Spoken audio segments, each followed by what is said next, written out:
చేవెళ్ల నియోజకవర్గంలోని మోయినాబాద్ మండలం హిమాయత్ నగర్ గ్రామంలో NTR trust school annual day వేడుకలు ఘనంగా నిర్వహించారు.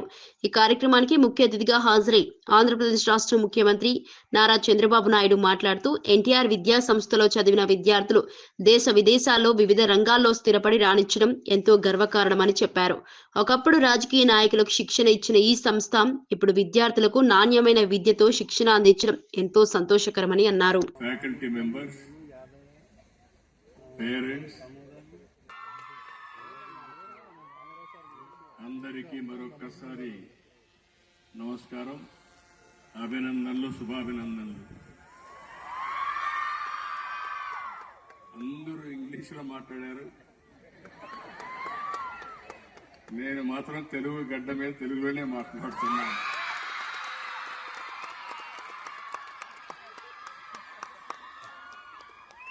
ఎన్టీఆర్ ఎడ్యుకేషన్ ఇన్స్టిట్యూషన్స్ వార్షిక వేడుకల్లో పాల్గొనడం చాలా ఆనందంగా ఉంది. ఈరోజు ఇక్కడుండే స్టూడెంట్స్కి, అధ్యాపకులకి, విద్యార్థులకు, ఎన్టీఆర్ ట్రస్ట్ నిర్వాహకులకు అందరికీ కూడా మరొకసారి అభినందనలు, కృతజ్ఞతలు కూడా. దేనికోసం అంటే ఈ గండిపేటకు వస్తే నాకు చాలా గుర్తులు జ్ఞాపకం వస్తాయి.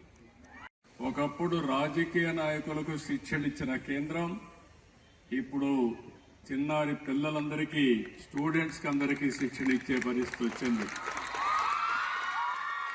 ఆ రోజు పాలసీ మేకర్స్, పబ్లిక్ రిప్రజెంటేటివ్స్ భావితరాల కోసం నాయకత్వాన్ని ఈ ప్రాంతంలో తయారు చేశాం. ఇక్కడ చాలా ట్రైనింగ్ ప్రోగ్రాంలు పెట్టాం.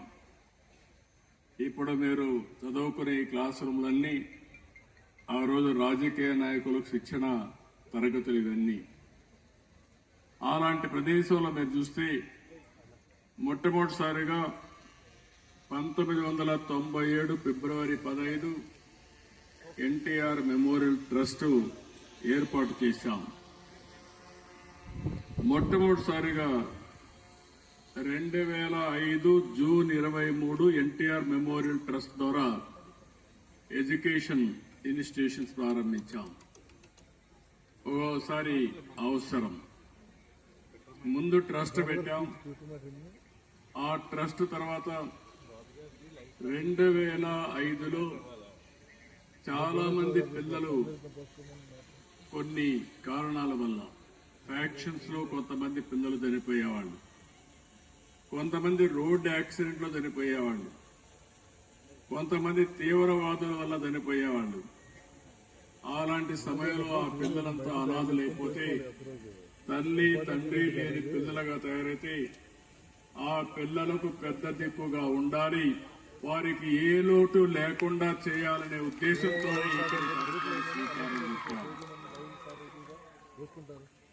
అలాంటి లొకేషన్ లో ఈరోజు 10 ఎకరాలు 2,13,000. Every family we uplift. All of this is a living tribute to the ideals of NTR Garu. Our journey continues, and let us move forward together with compassion in our hearts and commitment in our actions. A year like the one we have just completed has been a year of growth, innovation, and resilience. Our students excelled across academies, sports, research, technology, arts, and community service. This year, we strengthened new academic and skill enhancement programs. If a college is a garden of each student, some with leadership, all our teachers are the gardeners who nurtures these blossoms. To our teachers, thank you for shaping not just careers, but characters. Your patience, education, and selective